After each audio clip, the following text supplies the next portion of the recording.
但其实呢，在美国还是会影响到整个大局势的发展啦。美国总统川普，代任总统川普进到了白宫里面了，来看看画面吧。他呢，其实现在呢进到了里面，当然就是要面对的就是现任的主人拜登，两个人握手之后，感觉呢大家都好来好去嘛。拜登说：“欢迎你回来哦。”然后川普就跟他讲说：“我觉得今天世界很美好，我非常感谢。”好啦，可是川普脸上笑笑的，但是他还没等到拜登下任，可能很多动作已经在进行了。毕竟呢，在确认当选之后，现在开始人事布局，防长找谁？防长找这位哇，80后，我们现在真的出头天了。80后的福斯主持人现在要来当防长了。我找大家现在说呢，震撼的程度跟我们媒体圈是差不多的，原因是因为真的很没想过会是他。好，赫格塞斯当过国民兵。当然，绝对忠诚。对于川普来说，可能是一个很棒的人选，但对于一些资深的国家安全人来讲呢，他们会认为说，这个高超音速飞弹可以在20分钟内摧毁美国所有的航母五角大厦运行的每一次的战争当中，美国都输给了中国。赫格塞斯曾经说过，他对于这一些东西非常忧心，但然后呢，大家其实想知道的是当是部长、当是防长的时候，你应该要能够想象出对策。而这一些美国的军官们所担忧的，其实就是他到底能不能够找出对策。有人直接说这真的是太荒谬了，还有人说呢，这个叫做该死的噩梦。因为呢，在管理五角大厦或是国际安全事务运作上，这一些人并没有经验，而他们特别强调4个字，叫盲目忠诚。他觉得这个是极度危险的。现在呢，到底为什么他会获得这个川普的青睐？据说是因为写了一本书啦，然后里面呢有对于比如说五角大厦领导阶层那个什么觉醒政策，他觉得说不是很好啦，还有或者是北约，他也觉得这里面有很多不公平的地方，讲法都跟川普很像，所以呢，他就因为这样而获得了青睐。另一件事情呢，则是确实五角现在要开始被整顿了。先前呢有所谓的觉醒将官，好，《华尔街日报》的报道说呢，现在过渡团队正考虑要成立一个由军方退休高层所成立的战事委员会，要对不符合川普标准的军事领袖来进行审查。里面有一个人是谁？是这个参谋长联席会议主席布朗。原因是因为呢，川普的副手过去当参议员的时候，就曾经对他投下这个反对票了。而另一个部分呢，则是现在在里面有很多可能在过去选举的时候，都曾经有出来讲说，川普这个不适任当领导人不适任当三军统帅等等等，这一些现在大家讲是不是要被肃清、要被清算了呢？其实不是只有这个，法界也有原因是因为先前他不是被很多检察官或者是最高行政法院这边提告吗？特别检察官现在有可能因为这样被川普报复，甚至呢有可能会直接呢就在整个过程当中呢，就会因为这样而被处理了，而被开除了。那线下川普他所要做的是什么？他所要做的就是回到一个他认为能够让美国更加强大、更加厉害境界，但是他的这一些作为让中方看到了机遇，原因是因为呢，他很有可能会对他的盟友出手。那这些盟友现在呢，在参加 APEC， 在参加G20，遇到习近平的时候，据说啦，大家就会认为说，老大不可靠，能不能找另一个老大呢？因为川普的第2任期有可能会征收高关税，大家其实都很害怕。那大陆这边呢，当然就要加紧跟外资还有这个国际经济组织来进行沟通，希望能够听取大家的意见。微软总裁则是很直接的告诉对方了，说呢，其实如果你没有去过中国，常会臆想到中国可能落后但你去过一次之后，你在很多方面上面，你就会发现，其实呢，它跟西方的技术水平很接近，又或者差不多。那如果说呢，线下的美国很多人对于川普回来感到有些焦虑的话，这个时候是不是反而可以出现第2个选择？请教一下亮哥，您怎么样来看？川普回到白宫，大家好来好去握手，说欢迎你回来。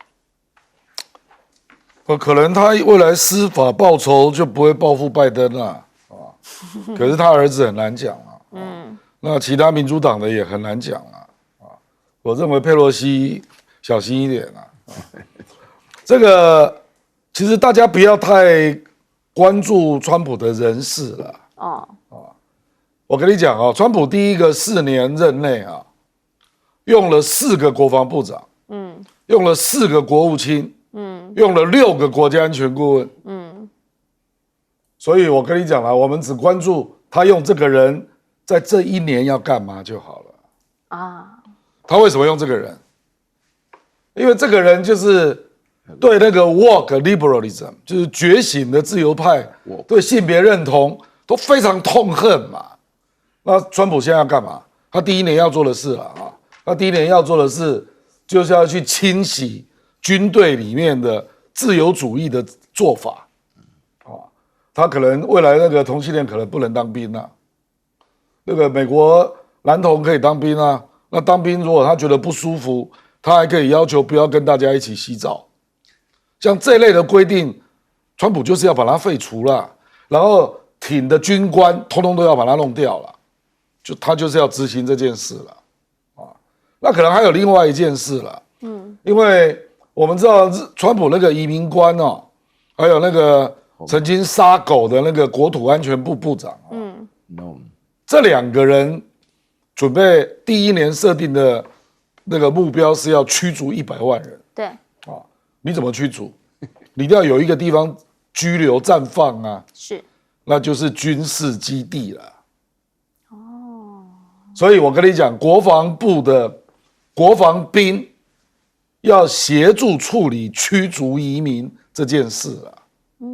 所以我跟你讲，为什么？因为你刚刚讲说有很多人感到不安你就是从拜登的角度嘛。拜登的国防部长只有1个，叫 Austin。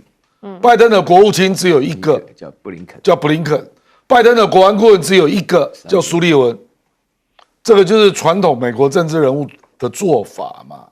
他就觉得你应该用专业的人，比较能够有威望的人，大家信得过。川普根本没有在甩你这个啦，哪有什么信得过？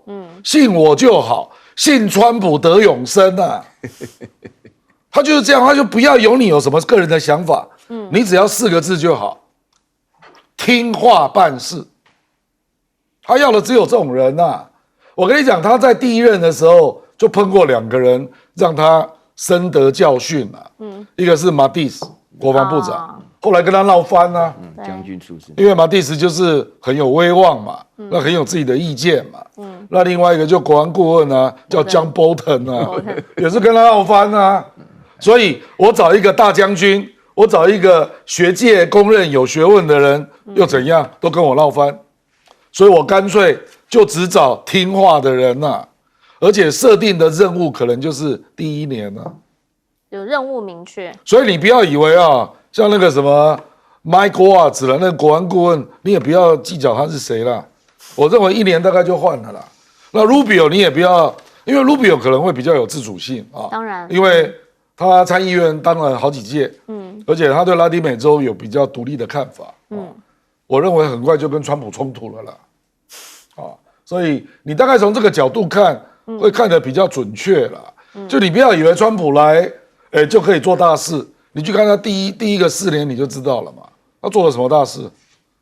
我坦白讲，他的外交只有一个是明显有效的，叫退群其他只要稍微复杂一点的外交，他没有干成一件事了。所以我觉得他现在用的这些人很多都是对内的了，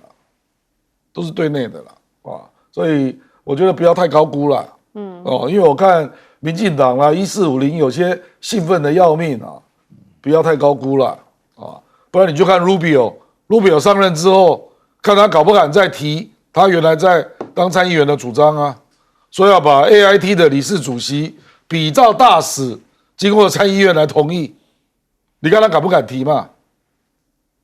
我跟你讲，他如果坚持这个主张，他大概立刻就走路了啦。因为你这个等于实质的双重承认嘛。你去想想中国会怎样反弹嘛？不然你去，所以我觉得那天林玉芳讲的很对了。Rubio 来Rubio 很快就会说他支持一中政策了啦，就这样啦。就是在什么位置上，又或者应该这样讲，不论在什么位置上，只要是 follow 川普的意志，可能你都会有个位置。那尚波老师会怎么看？这样子就是美国的军事，美国的五角大厦，确实是一箩筐的问题。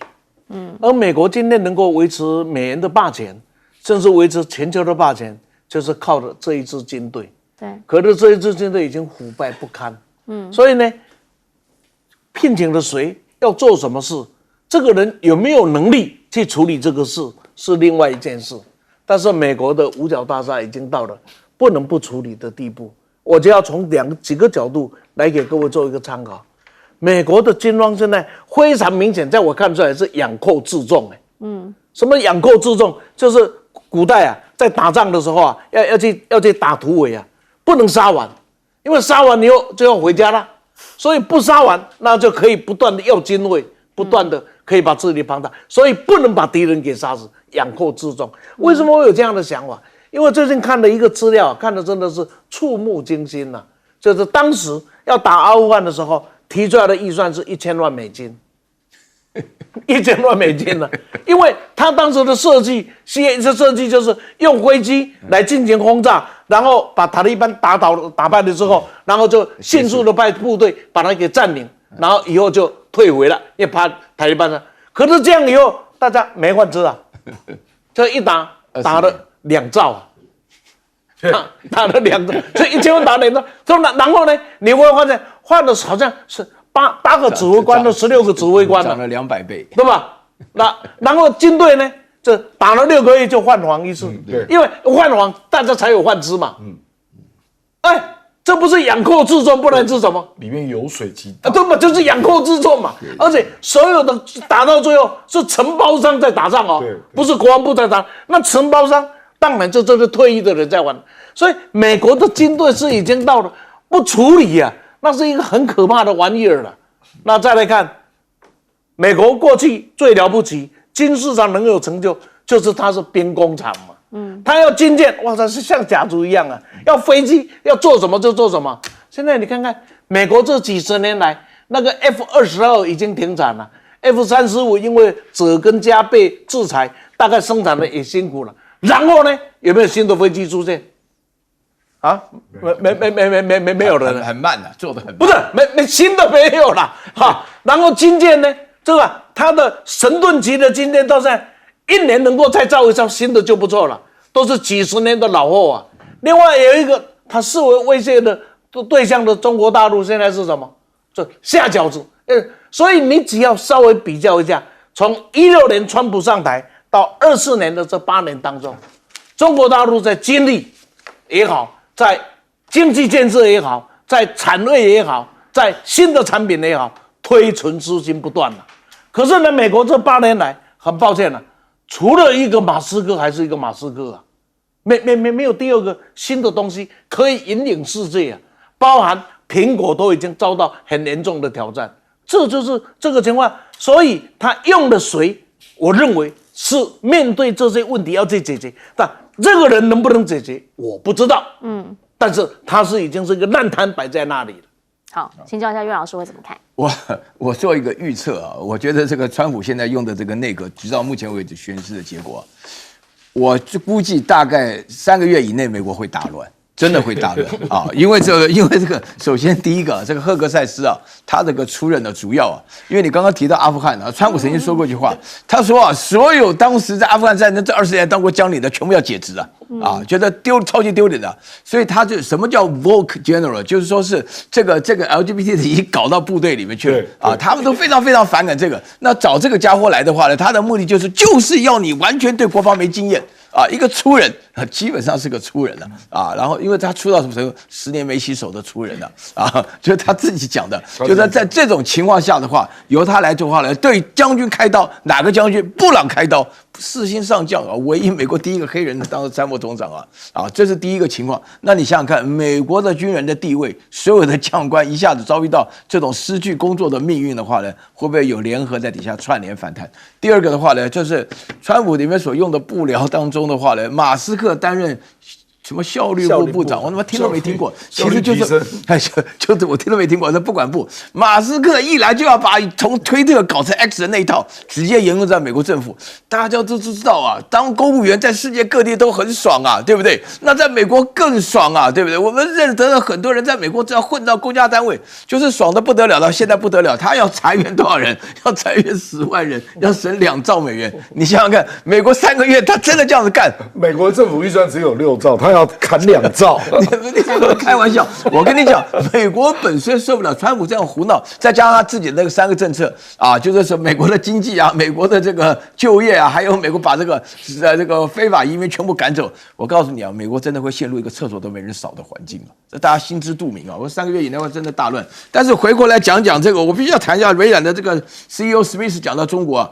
我在电视节目中呼吁了好多次，大家，而且我这一次每次到大陆去的时候的飞机坐得满，大家很多人到了中国去看以后，就发觉，首先是安全，再者是富裕，另外最重要的是东西的话又好又便宜啊，这个各方面的话呢，你不到中国去的话呢，你对中国产生的印象都是宣传的结果，但是你一旦去看的话，就是实际上啊，就是有的时候的话呢，有一些基于这种情况，你到中国去看的时候，你就会发觉说，中国呢是处心积虑要把事情做好，有问题想办法解决。那川普刚好相反，川普是处心积虑要制造矛盾，把问题扩大啊，然后希望，我不晓得他有没有这个意思，但我感觉到美国快要发生内战了。哦。如果是这样的话，那就紧张了哈。但是呢，川普在上任之前，他其实呢，现在也当然会开始破坏他心中的一个蓝图。那别人在他要就任之前，就要先赶快想好我要怎么跟他沟通。譬如说韩国，好，韩国总统尹锡悦虽然说现在民调是有够低啦，但是呢，他也想要把他整个外交事务给搞好，所以勤练小白球。现在免练啊啦哈，尹锡悦也在等去困了。为什么？因为川普宣告暂不打高尔夫。他说等国家重回正轨之后再说，大家就开始在讲啦。尹锡悦这个讲法，当然是因为他看到安倍晋三有跟他打小白球，感觉这个美日关系就变很好，所以大家都想方设法的想要投其所好。好啦，可是问题是，川普他现在上任到底要做什么？来，俄乌战事目前最新，还要任命这个民主党的叛将加巴德为国家的情报总监，因为他曾经反对援助乌克兰。那当然啦，如果是这样的话，那乌克兰现在呢，如果川普撤掉军援，智库讲几个月内很有可能就会对俄罗斯来投核弹了。原因是因为呢，这个报告里面提到乌克兰没有足够的时间来这个建设浓缩铀的设施，所以呢，它就有可能从原本的核反应堆啊，然后再做成布啊，然后最后弄成炸弹啊，等等等，反正就是狗急跳墙的意思啦。大家都担心说会不会大家最后出奇招，或者是出狠招，所以呢，现在要坐下来谈，那就是必须要找人出面瞧。北约现在赶紧来找，布林肯赶紧来找北约，希望说呢，这个叫整合式的威胁，大家可以一起来合作，包括说呢，是不是持续的支持乌克兰啊？未来几个星期或几个月内。因为就是1月20号人家就要上任了嘛，好，所以就要做更多。只是问题来了，布林肯你也快走人了嘛，你现在讲话到底有人会理你吗？现在在波兰这边呢，他们要启动一个防空基地了。最主要原因就是因为美军设施呢离这个俄罗斯的边境更近，就是呢在这个基地是在波罗的海沿岸的一个城镇。那基本上呢是北约要更广泛的来使用飞弹防御系统这样子一件事情，希望能够拦下来自俄罗斯的飞弹。只是说呢这个程序可能会相对的复杂，因为必须要经过很多人的同意。但是呢现在川普胜选之后，到底谁是一个最大的噩梦呢？原因是因为习近平呢现在在讲了，川普试图呢要反过来打尼克森还有季辛吉的中国牌，或者对北京打俄罗斯牌。那中俄其实在过去这段时间，感谢美国不断的关系深化，那现在呢他如果要把两个人给分开，到底会面临的是一个什么样的剧本，还没人会知道。整个世界的局势，俄乌战这边其实牵扯的不是只有在欧洲而已，还包括了俄乌当事国，还包括了跟亚洲这边彼此之间的竞合。至于在这个以阿战争的这个部分呢，看到的是纳塔尼亚胡现在要送给川普一个大礼，就是说明年呢他们要献上一个以黎的停战书，那表示说呢有机会要停了。只是说呢五角大厦现在也传出说是不是下令要空袭叙利亚的边境这边，还有这个相关的伊朗目标，大家就在讲，如果真的是这么做的话，那等于就是你故意来添乱。那比较阴谋论一点的解读啦，就是拜登是不是现在故意要挖坑给川普跳？因为呢，目前看起来，包括了土耳其啊，然后呢，包括了周边的国家，伊朗等等等，大家现在对于以色列当然没好话，大家都希望呢能够得到一个区域的和平。以色列这边也不想要太早的停下来，只是呢先把自己的盟友给找到，因为2个月后没人知道会发生什么事情。中方长久以来支持的是沙烏地阿拉伯还有伊朗，希望呢大家彼此友好。那沙烏地阿拉伯呢现在也发现他们要做这个2030跟中方有很多合作的这样的一个愿景呢，愿景城突然换了一个 CEO， 原因是因为未来城的部分很多工程延误没有达标 KPI， 那换句话说，是不是这样又有需要更进一步的帮助？那这一些问题，其实里面内政很多东西，其实跟中方这边贸易方面有相结合，但是呢，在国际事务上面比的就是实力了。请教一下亮哥，您会怎么样来看？原因是因为呢，尹锡悦本来他看了安倍晋三跟川普打小白球，他觉得此路可走，不会打去练，但现在发现，安娜不会怕啦，他现在要练什么？你建议一下。你以为高尔夫球随便练一练就可以跟川普打？川普很厉害哦，川普是很会打安倍也很会打我跟你讲，打球2个人不能落差太大，是吗？不然你会惹恼对方啊。对，真的是这样啊。安倍也打得很好，川普也打得很好，而且安倍还掉到沙坑里，你记不记得？他会故意示弱了。可是我跟你讲，2个人水平要差不多，打了才会过瘾啊。所以尹锡悦这个就是一个开玩笑啦。你如果真的没有常在打，我觉得川普会觉得跟你打好无聊。就是这样啊。那川普其实他说，等国家上轨道，他再重打高尔夫球啊。那他可能4年都打不了了，因为国家要上轨道，这4年都不太可能。不发生内战就好了。我跟你讲，光是你1年要驱逐非法移民100万，你去想一想那个反弹。而且非法移民难道不会去拿枪吗？你想一想那个。而且他基本上不经由法院有那个执法人员直接认定你是就是了。那他一定会锁定一些社区嘛。他现在锁定2个了，一个是中国人，因为从那个中美洲这样从墨西哥那边进来的中国人，他们估计有8万人。然后另外一个就 Hispanic 那这个美国人一定会支持，为什么呢？因为刚好没有碰到白种人跟黑人，所以我跟你讲，他们会没有感觉。可是实际上，在那个特定的社区，一定会引起非常多的治安事件。这个几乎可以预期了啊！而且我们且不讲这个啦，还有司法报酬嘞。我认为会有很多人被他追杀啦。因为坦白说，他也被追杀的太凶了啦。我那天就看到那个 Steve Bannon， 他贴了一个True Social， 他说被猎杀的人现在要开始猎杀仇人了，报仇了，我就这样写啊。所以我跟你讲啊，这个川普这方面绝对是玩真的啦，绝对是玩真的啊。那至于其他这个乌克兰发展核武，坦白讲，我只看到一个很小很小的媒体在写啦。我觉得这根本不可能啊！你以为俄罗斯不会知道？不会知道你哪里在用离心机？你至少要做浓缩铀吧？那你那个离心机在处理的时候，人家都不会知道，搞不好他就把你炸了。怎么可能让你那边自己做？而且北约会允许吗？所以我觉得这个叫痴人说梦了啊！他说你不军援我，我就做核武。也没有那么简单可以做成的。我跟你讲，如果你的核电厂没有错啦，扎波罗热是全欧洲最大的核电厂那乌克兰还有好几个核电厂，核电厂的核废料要变成浓缩铀，这个差很远你看伊朗搞半天，伊朗的浓缩铀现在才做到65左右，现在都得了赖清德病了，那么乱讲话，胡说八道浓缩铀至少要到90，你才有办法来做武器级别。对，哪有这种？我觉得这个真的是太好笑了。我觉得他讲这种话就是真的没招啦，然后这边到处要恐吓，说你们不帮我，我就跟大家一起死啊，有点这个味道啊，这当是不可能的事情嘛。能真会戏啊！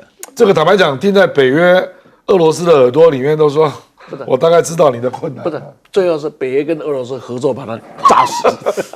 那连伊朗偷偷搞都被抓到了。但其实也必须要理解一件事情啊，因为呢，现在真的是有一些的时间紧迫嘛。1月20，川普就要上任了。那我要在这么短的一段时间，我要想出一些什么方法？这可能是他们目前想到一个比较厉害，而且你也会怕的方法。但问题是有用吗？有用才有用吗？是不是？我们等等回来继续请专家解析。38天。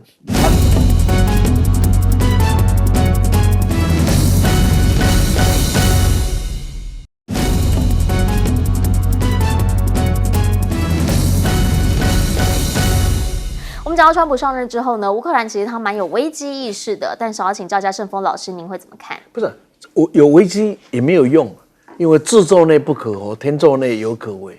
这一场战争跟这场灾难，完完全全是乌克兰自己被设计，然后自己愿意跳下去所造成的，淹不得水。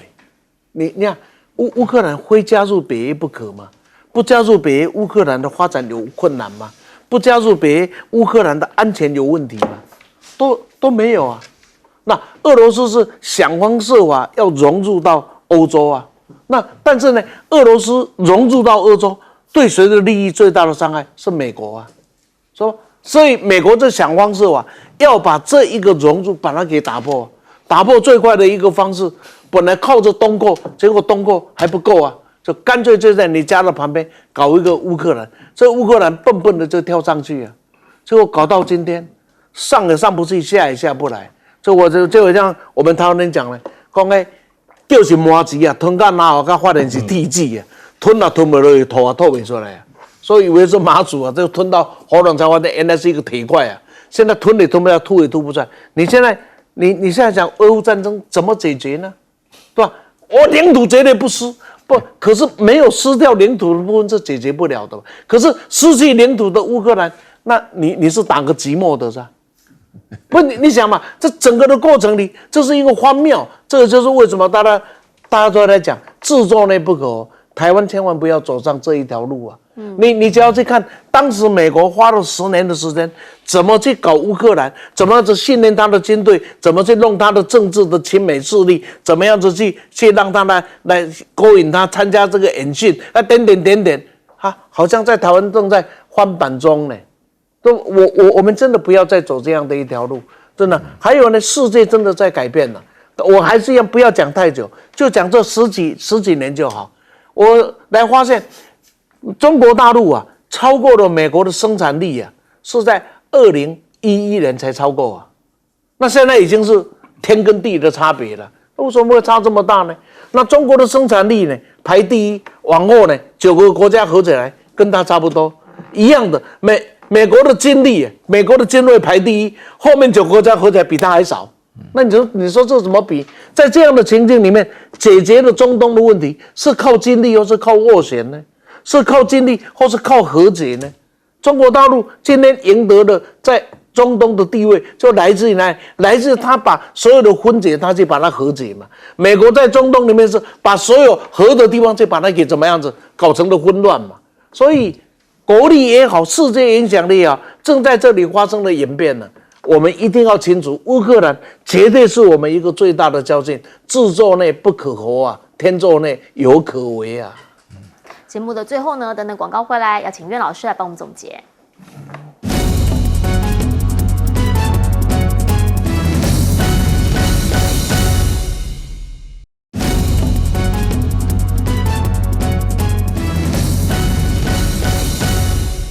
节目最后，请苑老师帮我们总结。讲完了俄乌冲突，大家应该注意到，我们这一节当中里面有一个重要的消息，极其重要，就是中东的冲突。不得了啊！杀人魔王纳坦尼亚胡他本身要主动献策，要提出黎巴嫩跟以色列的和平计划，还要作为川普就任的大礼啊！BB 要给 Don 的礼物啦！啊，那个 Don 本身就叫这个纳坦雅胡叫 BB 啊，他们好的不得了啊，这不私相授受嘛？我们在这边节目搞了多少？1年多都在讲人数杀，加沙走廊4万多人，这个黎巴嫩的这边的话呢，已经杀了7、8千人了吧？在这种情况之下，他单方面拿出一个和平计划来，居然还说是一个大礼，你就知道川普对于以色列的态度。我跟你讲啊，大家要了解，川普本身的观念就是国内的，一个是报仇，另外一个让美国再次伟大，但他计划不行啊。但是他主要是搞美国国内的，但是美国国内的话，他把支持以色列当成美国国内的事情来做，所以说那个为什么纳坦雅胡对于他当选的时候高兴的不得了。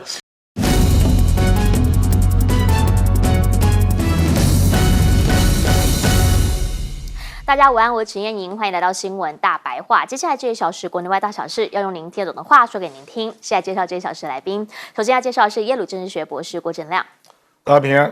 前立委李顺峰，主持人好，大家好，以及台大哲学系教授苑举正老师。燕妮好，各位观众朋友大家好。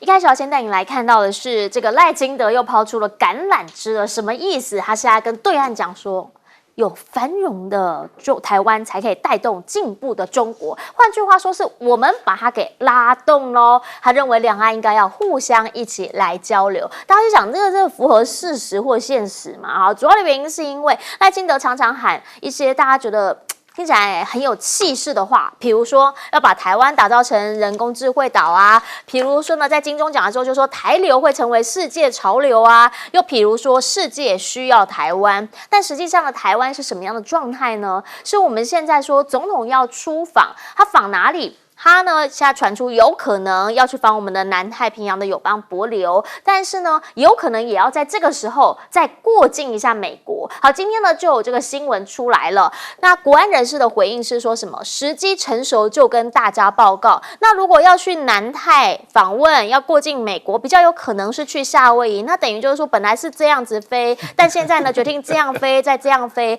啊。那如果说呢要去本土的话，那就是要这样飞，然后再这样飞哦。那他就会想这样子，看起来总是觉得哪里不太对劲嘛，那另一个是什么？是说呢，这个 APEC 官方呢，也对我们来说，很让我们知道现实。在官方信件里面称我们 China Taipei， 我们当时就觉得说，不是吧，是 Chinese Taipei 吧？你搞错了吧？这个 APEC 峰会不是应该会有一个官方上面的用语或者是称谓吗？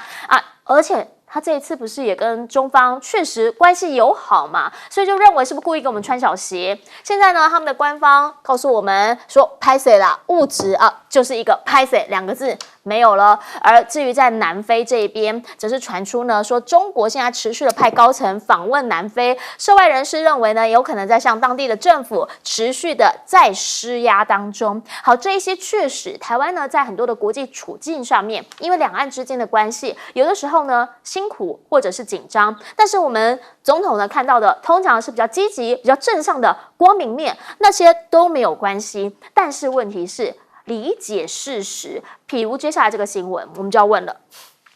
1000万观光客今年年初喊出来的，希望呢有1000万观光客来台，但现在就是不达标，那总要给个理由吧？为什么你本来写的这个 project 没有达标？好，现在检讨起来说是因为军演还有台风害的，台风可能飞机没办法飞，大家理解。国民党立委就想问了，军演是什么事情啊？你现在是说中国5月军演的时候是因为这样害的吗？不对啊，那个时候你们国安局不是告诉大家说这些都是认知作战啊，假讯息释放啊，不是告诉大家说免惊没代志，不用烦恼吗？所谓的围台军演的时候，不是其实飞机也照样在飞，船也照样在走，所以政府还告诉我们说，你看吧，这一切就对我们来讲一切如常吗？那为什么现在又变成是影响1000万观光客没有达标的一个重要的元素呢？大家就会觉得不太能够理解，台湾到底呢在整个国际上面我们要把自己放在什么样的位置？现在这个星期传出来这个消息，就是呢我们的除役英式飞弹本来被说呢好像是回卖给美国，然后美国再拿去援助乌克兰，但现在顾立雄国防部长告诉我们了，说是美方要依求规定来处理。意思就是说呢，证实啦，我们就是向乌克兰移交多达15组的英式防空飞弹连系统，因为美国这一边卖我们的，我们这边淘汰之后呢，美国这边就讲说依规定我们要交给他，那交给他之后呢，他就拿给了乌克兰。那一个逻辑，我在买东西的时候不是买断的吗？那为什么我淘汰之后我要去哪里？我还要美国这边的同意呢？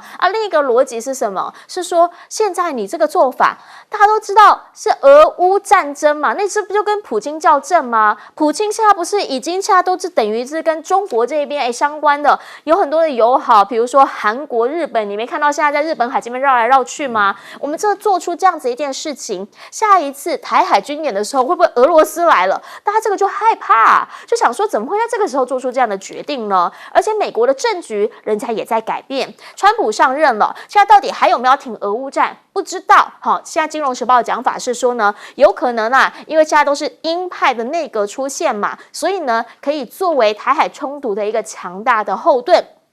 讲是这样讲，包括了卢比欧啦，包括了川普本人啊，大家都在讲。如果说呢，真的是抗中非常强硬的话，但是在台海这边，真的就等于是我们的一大后盾吗？还是说，其实彼此之间各有算盘？毕竟它是美国利益优先。Wall Street Journal 直接讲，其实中方呢，他们是觉得松一口气，原因是因为他最忌惮的人物并没有真正的入阁，比如说啦，Pompeo，比如说啦，欧布莱恩，他觉得这些没有入阁就让他感到舒心了。这看法跟见解又是一个符合逻辑的吗？还是说其实也是另一种转弯呢？请教一下亮哥，您怎么样来看赖清德这个橄榄枝？意思是我们繁荣，我们就可以拉动对岸。赖清德现在讲的两岸的话，也没有人在听啊。我看大陆也不会回应他啦。那讲这个美国人有没有在听才是重点可是我认为美国人一听就是也不知道你在讲什么了。美国人听得懂的大概就是像《金融时报》登那种5000亿那种有一个军购大清单这一种那当然美国会不会卖这另外一回事那至少你投名状嘛，表达诚意我们顾立雄也不敢说有这件事，因为你还没有跟美国国防部谈。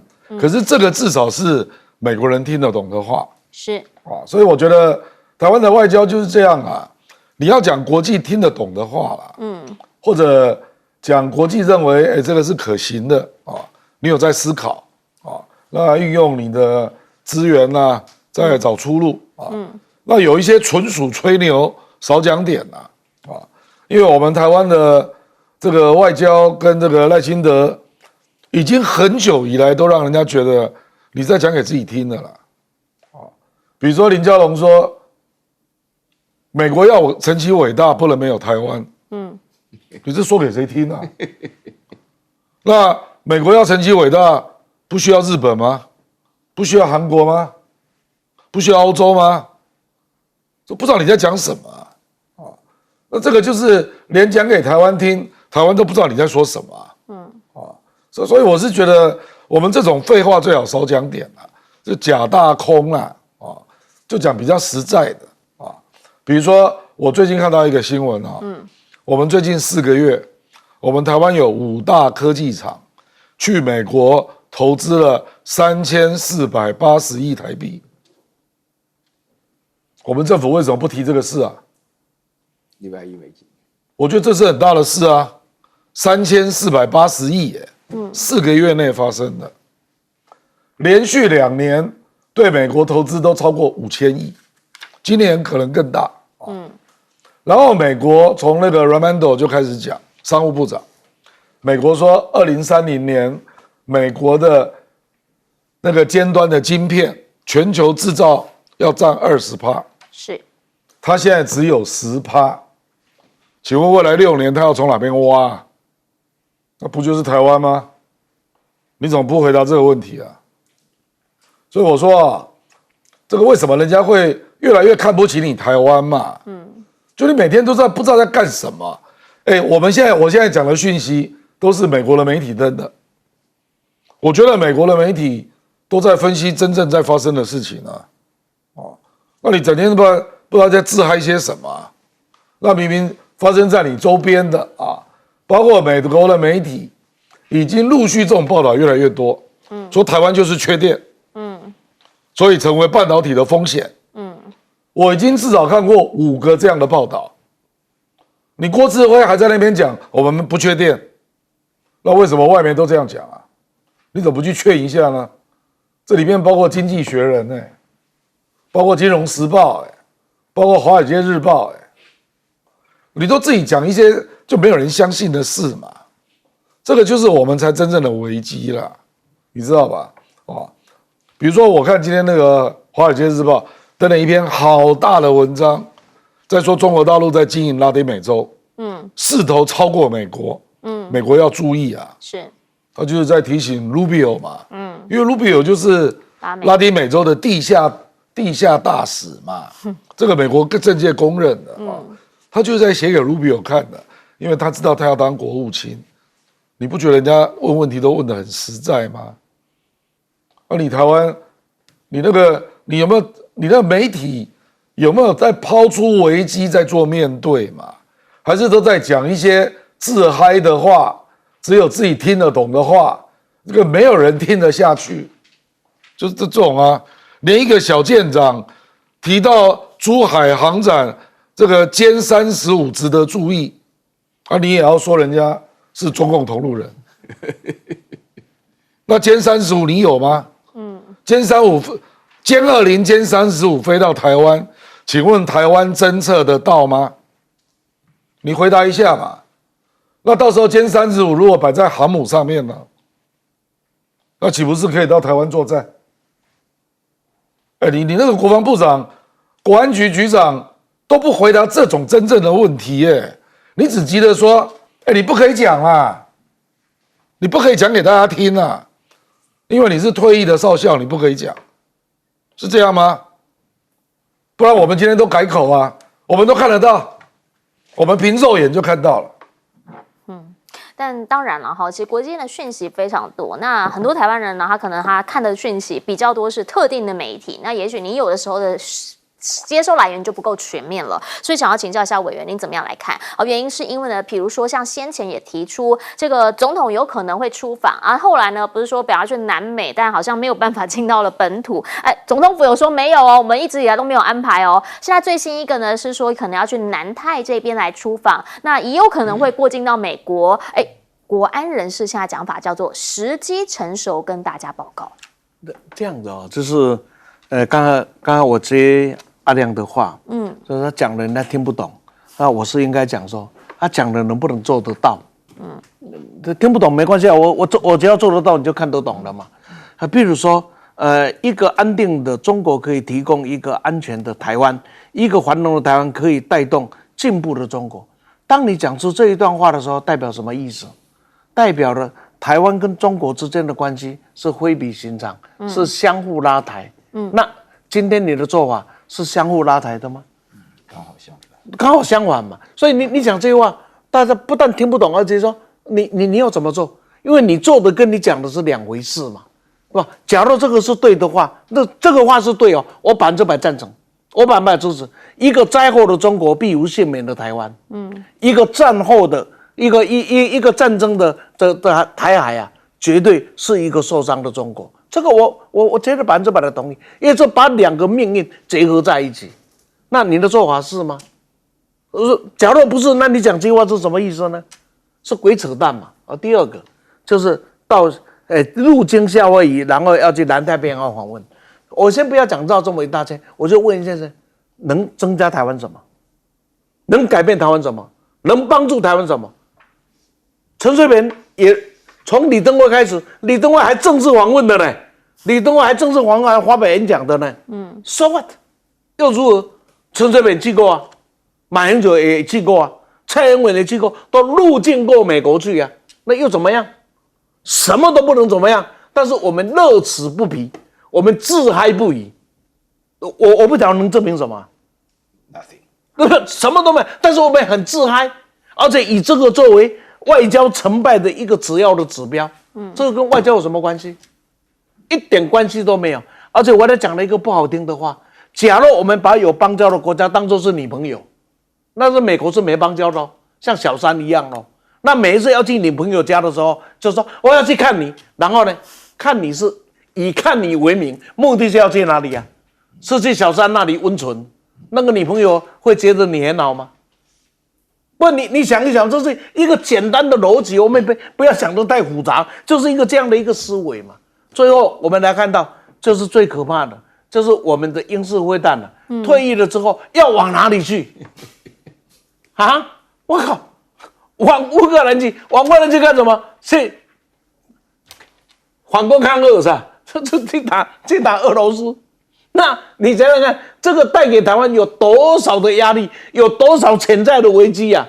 我们今天假如我们站在台湾本体的立场，台湾的安全就是建立在当美国要干预的时候，那他的力量不被制止，那台湾就有被协防的力量嘛。那本来一个中国大陆制止美国已经让美国痛苦万分了，再加一个俄罗斯，有没有？我靠，这一下逃了，台湾这一次可以过着很快乐的日子了啊！那假霸王腰啊，这标准的假霸王腰，无代无志俩就要躺到自己的卡成腰，就像这种事情。是请教岳老师会怎么看？我觉得啊，这个说句良心话啊，国际关系讲的2个原则了，第一个是实力，这个是现实啊。那赖清德讲这种话的话呢，他根本就没有认清现实。然后呢，因为我们没有认清现实呢，其实他讲话的方式，我刚刚特别注意一下，他都在念稿。他这种是作文式的这种念法，其实讲起来很心虚。为什么心虚呢？就没有实力嘛。啊，大家可以看得出来。但这样子没有实力的情况下，然后呢又要嘴巴说大话，讲大话讲给谁听呢？因为其实我有时候不忍心讲，我这不晓得我们这个节目本身讲出来的一些金玉良言，到底有多少人在听啊？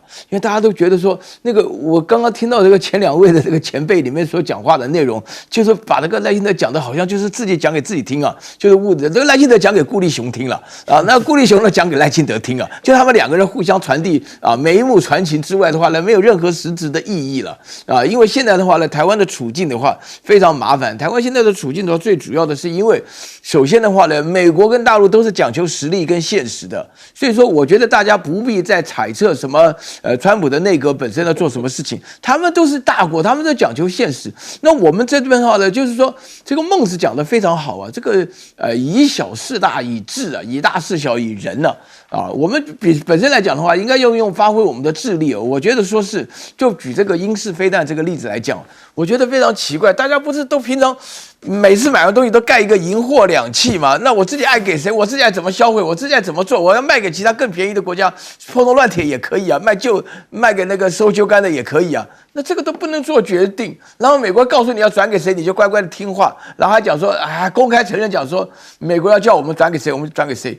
其实我就觉得说这个情况非常有问题。那实际上的话呢，目前为止在整个环境当中的话呢，因为这个大家都知道，目前为止的话呢，中共目前他们所发生的各式各样的做好的准备，其实尤其是包含了这个珠海的航空展，都完完全全不是在针对我们的，它是针对美国，这个是实力的展现，大家看不出来吗？